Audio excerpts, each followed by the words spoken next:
অভিষেক বন্দ্যোপাধ্যায়কে নিয়ে এবার রাজ্য পুলিশের ডিজিকে চিঠি জাতীয় মহিলা কমিশনের। ভোটের প্রচারে মহিলাদের সম্মানহানির অভিযোগে রিপোর্ট তলব। মালদা দক্ষিণের বিজেপি প্রার্থীকে কুরুচিকর আক্রমণের অভিযোগ। এই বিষয় নিয়ে আরো বিস্তারিত জানতে কথা বলে নেব। আমাদের সঙ্গে টেলিফোন লাইনে রয়েছেন প্রতিনিধি আবির দত্ত। আবির, রাজ্য পুলিশের ডিজিকে লেখা জাতীয় মহিলা কমিশনের চিঠিতে ঠিক কি অভিযোগ? দেখো, তোমায় জানাই জাতীয় মহিলা কমিশনের তরফ থেকে একটি চিঠি পাঠানো হয়েছে রাজ্য পুলিশের ডিজিকে, এবং সেই চিঠিতে জিজ্ঞেস করা হয়েছে যে কি ব্যবস্থা নেওয়া হয়েছে যে অভিষেক বন্দ্যোপাধ্যায় তিনি মালদা দক্ষিণের বিজেপি প্রার্থী সুরূপা মিত্র চৌধুরীর নামে যে মন্তব্য করেছেন, সেই মন্তব্যের পরিপ্রেক্ষিতে কমিশন মনে করছে যে এটি মহিলাদের সম্মানহানিকর, এবং সেই মন্তব্যের পরিপ্রেক্ষিতে কি ব্যবস্থা নেওয়া হয়েছে তার 4 দিনের মধ্যে রিপোর্ট আকারে এনসিডব্লিউ কে জানাতে হবে। এবং সেই মর্মেই কিন্তু এই চিঠি পাঠানো হয়েছে রাজ্য পুলিশের ডিজিকে, এমনটাই জানানো হচ্ছে। এবং তার সঙ্গে এটাও বলা হচ্ছে যে সুরূপা মিত্র চৌধুরী তিনি এলাকায় নির্ভয় দিদি হিসেবে পরিচিত, এবং তার কারণ নির্ভয় গ্রাম মালদাতে, সেই ক্ষেত্রে তার যে অবদান সেই পরিপ্রেক্ষিতেই তাকে নির্ভয় দিদি হিসেবে বলা হয়, এবং তাকে সম্বোধন করে যে মন্তব্য করা হয়েছে তাতে সম্মানহানি হয়েছে, এমনটাই মনে করছে এনসিডব্লিউ, এবং সেই মর্মেই ডিজির কাছে লেটার পাঠানো হয়েছে এবং 4 দিনে একদম এবং রিপোর্ট তলব করা হয়েছে। ধন্যবাদ আবির। অভিষেক বন্দ্যোপাধ্যায় ঠিক কি বলেছিলেন শোনাবো আপনাদের। বিজেপির প্রার্থী বড় বড় ভাষণ দিচ্ছে, গাড়ি নিয়ে ঘুরছে আর নিজেকে নির্ভয়া বলে দাবি করছে।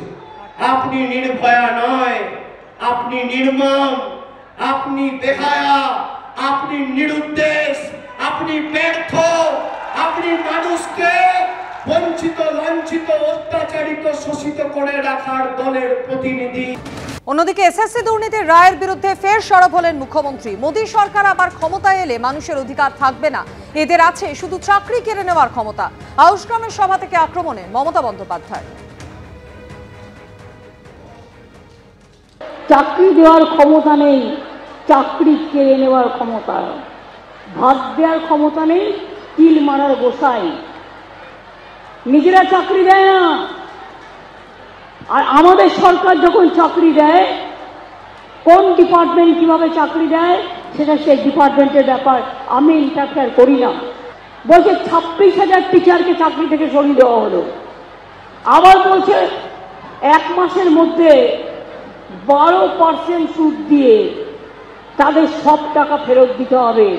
যারা কালির কলমে এই দাগ কাটছ, আজ যদি সারা জীবন সরকারি চাকরি করার পর আপনি যে টাকা পেয়েছেন সেই টাকা যদি আপনাকে ফেরত দিতে বলা হয়, পারবেন দিতে? আমার হাতে এখনো 10 লক্ষ এক্সট্রা চাকরি আছে শুধু সরকারি দপ্তরের, মনে রাখবেন। এই কোর্ট গেলেই আটকে দিচ্ছে। বিজেপির একটা মহাতীর্থ কেন্দ্র, এবং সেখানে বিজেপি ফিল করলেই একেবারে যা বলবে তাই। আর অন্য কেউ যদি বিচার চায় তাদের জন্য দরজা বন্ধ, কোনো বিচার পাবেন না। আমি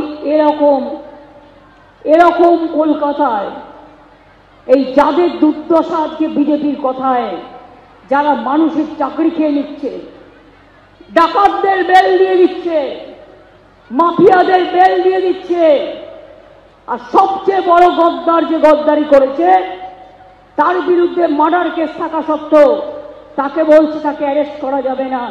এটা কি আইন? আমি মানি না। যদি কোনো অন্যায় কেউ করে থাকে তুমি স্কুটিনি করতে, তুমি পরামর্শ দিতে যে এটা না এটা করুন, তা না করে এক কথায় 26,000 ছেলে মেয়ে চাকরি খেয়ে নিয়ে, এটা কি মজা?